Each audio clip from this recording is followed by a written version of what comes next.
So in this video, we about to be breaking apart this concept of God is consciousness and really getting a better understanding on spirit. You can call spirit God. You can call spirit the essence of existence itself. So first and foremost, if you still believe that God is a man in the sky, has any gender, and has any human-like form, then this video may not be for you.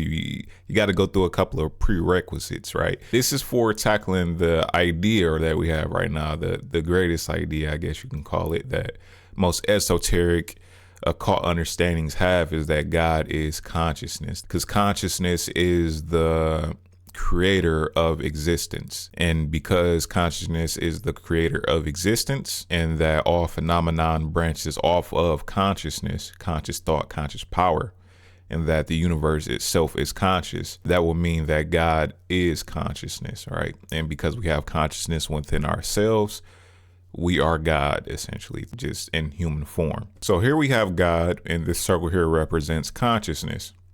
Within that consciousness, we have the universe, right? Because God created the universe. Within the universe, you have planets, you have us, living entities, all the vibrations, all the living entities that exist within the universe. So this is the understanding of God is consciousness. God created the universe, and universe is home to all of our existence here. But through consciousness, the universe and all life within it is being observed into existence. But wait, there's more. So for consciousness to operate, it sort of needs a blueprint, right? Because consciousness essentially cannot create on its own, because what is it creating from?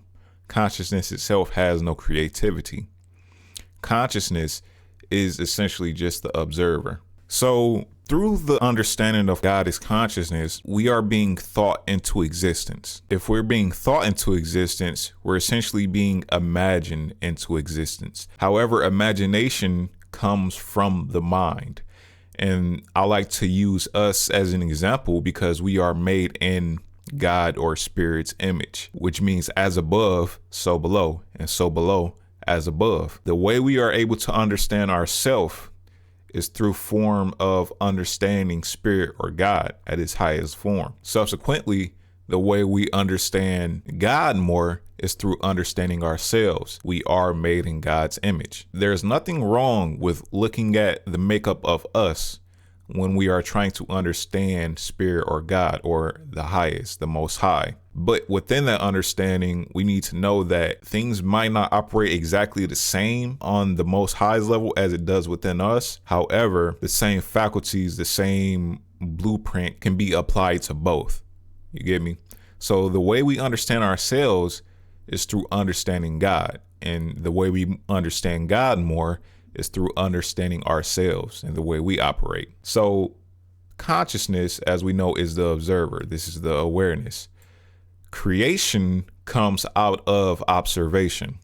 So you create through your ability to observe. As you see here, consciousness is the state of awareness that allows you to experience mental creations. So if God is consciousness, aka the observer, aka the creator of existence and the universe as a whole, that observer, that creator would essentially need a blueprint to go off of to create from. So when I say this, I mean that consciousness alone can create, but it has no creativity. It can do the work, but it has no blueprint from which to work from. However, the mind is creative. That is what all imagination, all ideas come from out of. It is the blueprint, but it cannot create without consciousness. It cannot create without a observer, a force that takes all the possibilities and collapses it into an actual reality. When we talk about God just being consciousness,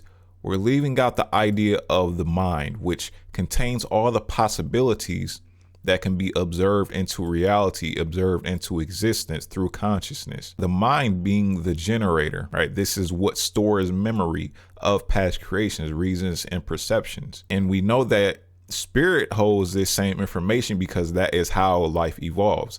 That is how we go from dinosaurs to other forms of development that have been taking cycle in this current world that we live in, this small, tiny sector of the universe that we live in. This happens all throughout space, because as we know, space is constantly expanding. So because space is constantly expanding, we understand that development is constant. Our evolution is technically just development. And this is an idea that is taken from the Kybalion, in that because spirit, God, whatever you want to call it, the all, whatever you want to call it, because it is already everything, it does not need to know more. So in expanding and creating lower life forms, it essentially is choosing to forget. It's a involve. That way it can start to evolve. Involve will be the outward flowing from knowing, and the evolve will be the inflowing of knowing back to source. Source is essentially choosing to forget so it can then remember again. The involve is forgetting, the evolve is remembering. But there is nothing to know besides what is already that, which is God, the all source. There is nothing new to know. Source already has all that information. So it is not creating other life forms so it can gather more information, because there is no more information to know. Source, God, spirit, the all is everything that will ever be. So through this understanding of understanding ourselves, that we need a mind and we also need a conscious, and how these things work in tandem. When we just look at God as consciousness and we believe that it stops there, we're missing a very essential point to all of this. The all, the Kybalion states, is that the all is mind. If God is consciousness, the all is mind. So when we just stop at God and we just say that God is consciousness, everything is just consciousness. What is the blueprint from which consciousness is pulling its possibilities to create from? Because consciousness cannot create alone. It has no creativity. The mind harbors all possibilities that can be imagined and observed by way of consciousness, because consciousness is just the observer, the experiencer. The mind holds the blueprint of what can be translated into a creation. So to say that it would be true that God is the creator, yes, consciousness is the creator, because consciousness would observes possibilities into creation. Therefore, it would be the creator of the universe and all life within it. But even behind that, it needs a mind. It needs a hub of all possibilities. This is the hub of all that which can be possibly created, is the mind of the all. And before you say that the mind needs brain and it needs all of this, technically consciousness needs a brain, if you want to go by our same logic. So because we are made in the image of the all, or the image of God. However, that doesn't mean that all operations work within the same, because for us, it's a such thing as being unconscious. Technically, we are still conscious by way of God, because there is a super conscious that permeates all of universe, which comes from this same consciousness that is God, the observer.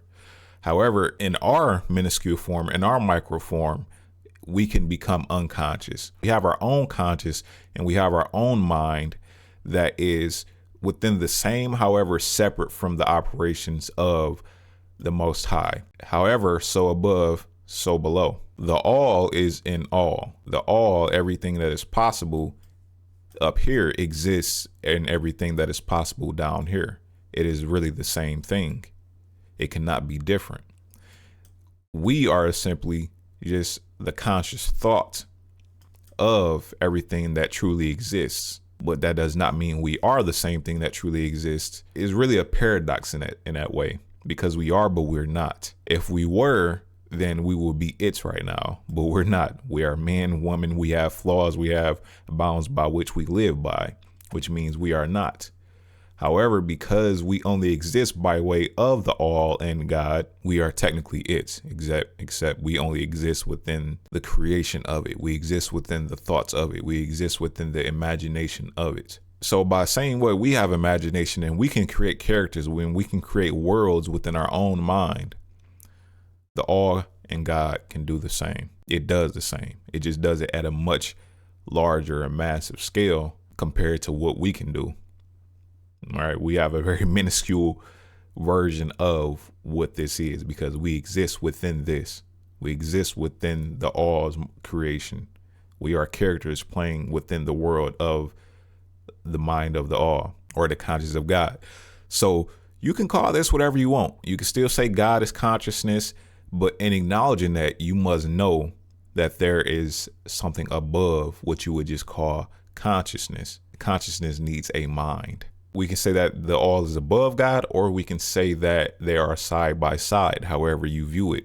But you can no longer just leave out the idea of the all or the mind, or you can call this spirit, whatever you want to call it. I would say, if you want to still say that God is the creator, that is true. Consciousness is the creator.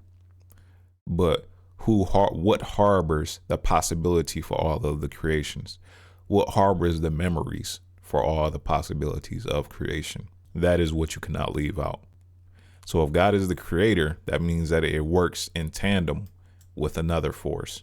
You can call this the all, you can call this whatever you want, or you can just say that this is God then, right? That this is God, and that God has a mind as well as a consciousness, however you want to put it. But yeah, we got to start understanding that it is more to spirit. It is more to God. And through understanding how God operates, we're able to understand ourselves better. The only way we've been able to get to these conclusions is because when we look up and we look into the atmosphere and we look into outer space and the universe, we see planets. We see that we're floating. We see a lot of what does not make sense. And through that, we can track back. Everything within existence is merely an example of how God operates within the existence that it created for itself. Everything that you see. Now, not with these eyes, though, but that you see with your mind's eye, right? Because these eyes will show you a whole completely different story. But the more we're able to pull it back and understand vibrations, energy, frequency that created the rest of all that is in existence, the more we can pull it back to layers and get back to and track back as much as possible to how everything was formed and created, the Big Bang, all of these things. Now, God's true nature, the all's true nature, spirit's true nature, whatever you want to call it, we will still never know. We will never understand God's true nature, just like we will never really understand our true nature. That's why we forget every time we come here. However long you've been alive, through your brain's awareness, you've only been experiencing for that amount of time. But it's no telling how long your individual soul, if we have an individual soul, or if it's just one super soul, one super conscious soul. But we can only assume by how long the universe has been around that there is nothing new, that you have been reincarnated before and that you have lived other lifetimes, because it's the only thing that will make sense. We have to stop thinking that life is so normal, because what is normal? Life itself is not normal. And the more we try to make it seem normal, the more we get away from being centered in understanding. And through understanding, we eliminate suffering, we eliminate the illusions as we still operate within it. We're literally floating on a rock, which is Earth, in the middle of space that is not understood, with stars all around us. So we have to stop trying to make it seem so normal. And it's not terrifying, it's not fear-based. All right, that is just a byproduct of the amygdala, of the lower thinking brain, the animal part of the brain. And we are above that as humans. We can act above that through grace of the all. That spirit has given within our mind, our brains, to start to understand these deeper knowings. And it's a reason for that. It's very freeing to know that you do not know everything. You do not need to know everything, because there is not everything that needs to be known, and that you are not lost. You are never lost, because you exist within the mind of God, which is the safest place you could ever be. Like, you could never be lost. You could never be somewhere or experience something that is not okay for you to experience.